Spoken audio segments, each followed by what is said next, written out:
when painting a still life composition that includes a globe, apple, bag, and Rubik's Cube.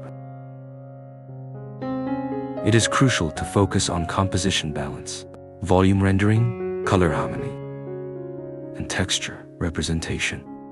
Each object has its own unique texture and lighting characteristics, and through careful brushwork and color transitions, the painting can achieve a more realistic and visually appealing effect. Composition and layout. The globe, being a large and dominant object, can serve as the focal point and should be placed at the center or slightly off-center. The apple, bag, and Rubik's Cube should be arranged around it in a way that creates balance and rhythm within the composition. It is essential to adjust the spacing between objects to avoid overcrowding, while maintaining some negative space to give the composition a natural and harmonious feel. Color, harmony, and contrast.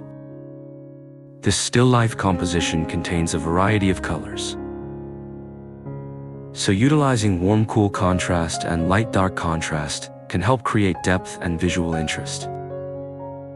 The blue and green hues of the globe contrast with the warm red tones of the apple, while the Rubik's Cube introduces multiple colors that add vibrancy to the scene.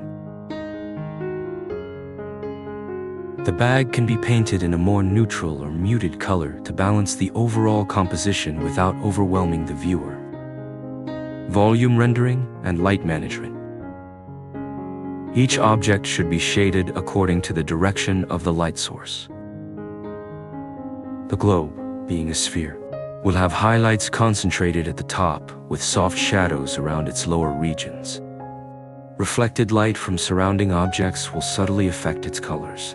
The apple also has a spherical form, but with a smoother and shinier surface, requiring sharper highlights and more vibrant color variations to enhance its natural look. The bag may have a more complex structure with folds and creases, which should be emphasized using a combination of light and shadow to depict its form accurately. The Rubik's Cube consists of multiple, smaller cubes, so each side will have different light intensities. The edges should be sharp and well-defined to maintain its geometric structure. Texture representation techniques. Globe. Use smooth brush strokes to depict its polished surface. Soft blending at the edges will help create a rounded appearance. Apple.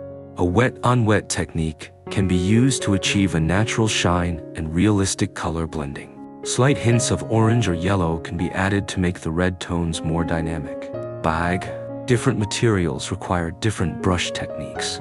For a leather bag, use smooth strokes with subtle highlights to capture its reflective nature. For a fabric bag, dry brushing can create the appearance of woven texture.